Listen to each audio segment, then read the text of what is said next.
Assalamualaikum warahmatullahi wabarakatuh. Halo teman-teman, perkenalkan namaku Ahmad Fauzan. Bisa kalian panggil Fauzan ataupun Ojan.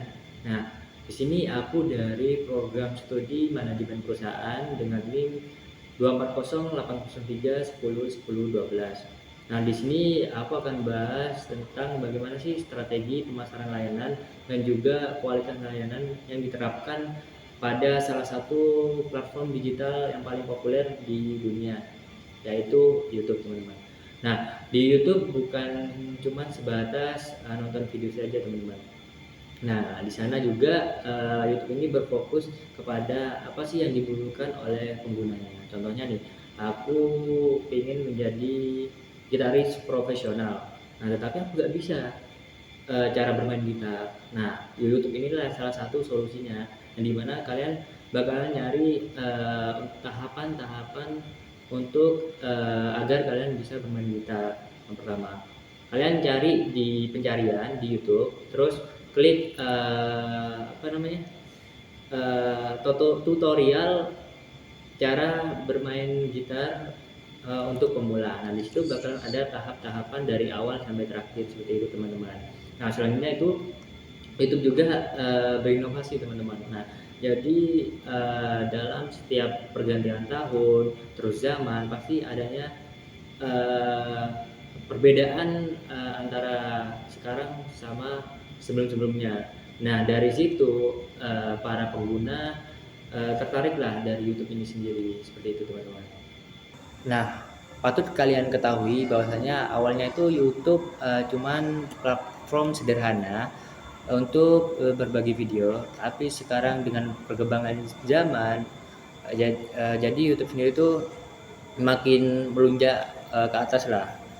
Jadi ekosistemnya besar dengan berbagai jenis layanan yang berbeda-beda. Contohnya kayak hiburan, pendidikan, musik, dan juga bahkan ada bisnis dan juga promosi. Nah, dari empat itu di YouTube tuh ada semuanya, teman-teman.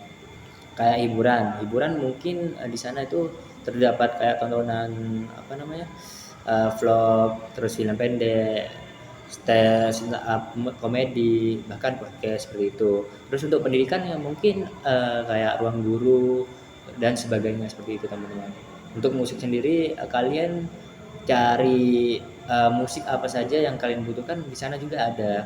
Contohnya aku pengen cari musik Dewa 19. Nah, di sana tuh ada teman-teman Dewa 19 dari apa tahun lalu bahkan sampai tahun sekarang pun ada. Terus ada bisnis dan promosi. Kalian ingin berbisnis dan promosi itu seperti apa? Kalian bisa cari ilmunya di YouTube, itu bisa kalian. Seperti itu. Nah, di sini juga ada yang namanya strategi pemasaran atau disebut STP. Yang pertama itu pastinya ada segmentasi, teman-teman. Yaitu segmentasi itu cara perusahaan membagi pasar berdasarkan karakter pengguna. YouTube membagi pengguna berdasarkan ada dua jenis nih, yaitu usia dan minat, terus ada kebutuhan. Nah, untuk usia dan minat sendiri itu contohnya kayak misal anak muda nih. Anak muda pastinya nontonnya tuh kayak gaming, musik. Nah, mungkin untuk bedanya sama orang dewasa ya mungkin kalau untuk orang dewasa YouTube digunakan untuk kayak nonton berita, terus review ataupun tutorial seperti itu. Terus kebutuhan nih, yang saya sudah jelaskan tadi, bahwasanya apa yang kalian butuhkan di sana tuh YouTube menyediakan, teman-teman. Misalkan nih, ibuku pengen membuat nasi padang, tapi nggak tahu bahan apa aja yang dibutuhkan. Nah, di YouTube tuh ada tutorial cara masak nasi padang. Nah, dari awal sampai terakhir. Nah, ibuku bisa menyalurkan dari awal sampai terakhir itu dari YouTube tersebut, seperti itu, teman-teman. Terus selanjutnya itu ada targeting, yang dimana setelah membagikan sebuah segmen, YouTube menargetkan hampir semua pengguna internet dengan pendekatan yang berbeda-beda. Contohnya kayak untuk penonton umum, terus untuk pengguna yang ingin bebas iklan, terus untuk konten kreator juga. Nah, untuk yang pertama tuh penonton umum. Nah, YouTube itu menargetkan mereka dengan fitur yang gratis dan juga kemudahan dalam akses login lah, seperti itu. Untuk pengguna selanjutnya itu ada itu bebas iklan. Nah, di sini untuk bebas iklan sini itu ada yang namanya YouTube Premium. Nah, di sana itu berbayar teman-teman. Kalian bisa bayar. Nah, setelah bayar, kalian di YouTube-nya itu bakalan nggak ada apa gangguan sama sekali lah. Seperti itu teman-teman. Terus selanjutnya itu untuk konten kreator. Nah, untuk konten kreator di sini ada YouTube yang namanya Studio dan Monetization, yang itu program yang membantu mereka itu mendapatkan penghasilan teman-teman. Jadi sebuah konten kreator tuh bukan hanya sia-sia teman-teman. Jadi di sana itu mereka tuh mencari penghasilan dari kita. Kayak aku nih misalkan kayak seperti ini, aku bakalan upload di YouTube bisa teman-teman. Aku bisa mendapatkan uang dengan cara seperti ini. Nah, seperti itu teman-teman. Posisikan dirinya itu sebagai platform video digital terbesar di dunia. Nah, itu kuncinya everyone has a voice and everyone can show it to the world. Contohnya kayak seorang bisa mulai dari nol, buat konten dari rumah bahkan di luar rumah. Nah, kayak contohnya kayak yang terkenal sekarang itu Atta Halilintar, terus juga Deddy Corbuzier, bahkan musisi yang awalnya cuman upload biasa-biasa aja bisa terkenal. Wah, itu bagus banget teman-teman, seperti itu. Oke, terus selanjutnya ada kualitas layanan. Yang pertama itu ada kemudahan akses, di mana YouTube ini bisa diakses dari mana saja, dari smartphone, terus laptop, dan sebagainya. Contohnya tuh kayak kamu tinggal buka aplikasi di YouTube di HP ataupun nonton lewat browser tanpa login. Nah, itu tetap bisa menikmati konten gratis teman-teman. Ini bikin pengguna baru gak ribet dan juga cepat tertarik seperti itu. Terus yang kedua itu ada kinerja sistem. YouTube punya sistem pemutaran video yang cepat, jarang lemot, dan juga kualitas videonya bisa disesuaikan maunya berapa seperti itu. Nah, selain itu juga algoritmanya tuh sangat pintar. Misalkan nih kamu sering nonton konten motivasi. Nah, nanti di beranda kalian bakalan muncul rekomendasi video motivasi lainnya seperti itu. Oke, selanjutnya itu ada dukungan kreator. Buat kreator konten, YouTube punya YouTube Partner Program yang dimana mereka bisa dapat uang melalui iklan. Selain itu juga ada fitur yang namanya analytics kalau nggak salah ya, yang bantu kreator itu tahu performa video mereka, beberapa kali ditonton, siapa audiensnya, dan juga jam aktifnya penonton tuh kapan aja seperti itu. Terus juga contohnya aja dah. Kalau konten kreator tahu jam 7 malam banyak penonton aktif. Nah, dia bisa upload di waktu itu supaya hasilnya maksimal seperti itu, teman-teman. Terus selanjutnya itu ada yang namanya inovasi terus-menerus. Jadi YouTube gak pernah berhenti berinovasi. Nah, jadi yang aku udah jelaskan tadi, tiap zaman pasti ada perbedaan lah.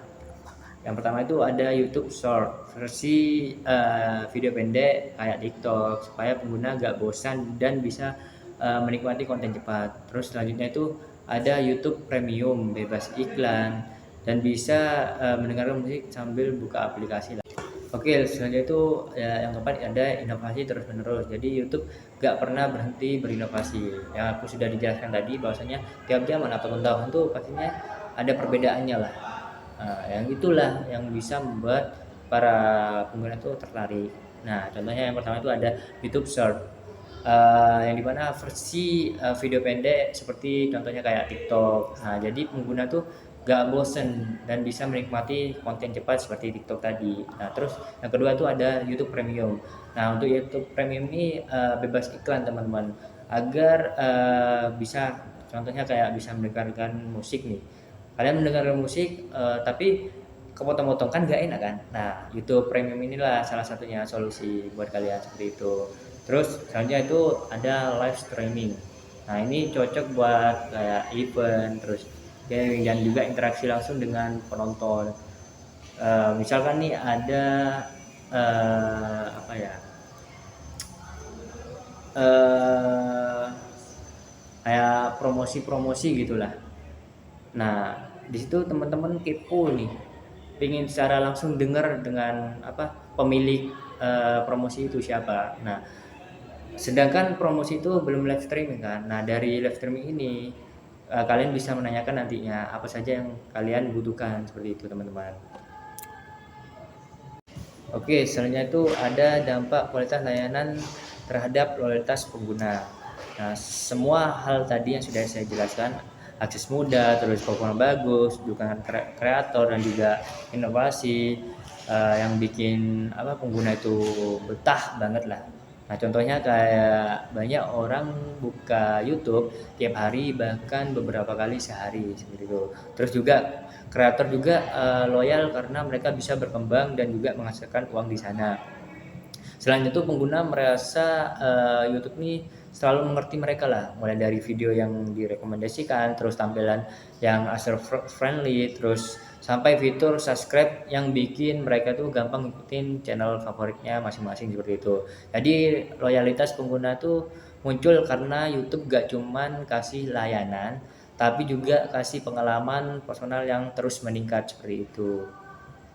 Dan kesimpulan, di mana dari YouTube ini kita bisa belajar dua hal yang penting, yaitu mengerti kebutuhan pengguna dan juga terus berinovasi. Yang pertama pastinya mengerti kebutuhan pengguna, artinya memahami apa yang mereka mau, apa yang bikin mereka tuh nyaman, atau gimana cara bantu mereka dapat pengalaman yang terbaik. Contohnya kayak YouTube tahu sebagian orang nggak suka iklan, nah muncullah yang namanya itu YouTube Premium agar tahu anak muda itu yang nggak suka dengan iklan-iklan itu bisa teratasi lah gitu. Terus juga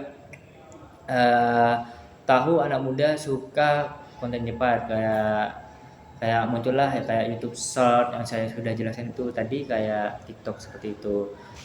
Terus berinovasi, maksudnya itu gak berhenti di satu keberhasilan.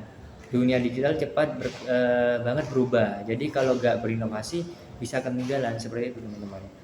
YouTube juga sadar, makanya mereka terus menambah fitur baru bisa tetap relevan dan juga disukai pengguna dari berbagai usia seperti itu. Nah, kalau misalkan diterapkan di konteks lokal, misalnya untuk bisnis digital Indonesia seperti ruang guru, video, platform yang lainnya, prinsip yang sama, dengarkan pengguna, mengembangkan layanan sesuai kebutuhan mereka dan jangan takut berinovasi seperti itu.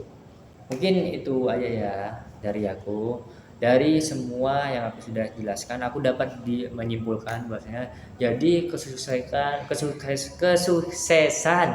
YouTube datang bukan dari keberuntungan, tetapi dari kemampuannya memahami pengguna dan juga berinovasi terus-menerus. Itulah inti dari pemasaran layanan yang efektif. Mungkin itu saja dari aku. Apabila ada salah kata dari aku, mohon maaf sebesar-besarnya. Wassalamualaikum warahmatullahi wabarakatuh.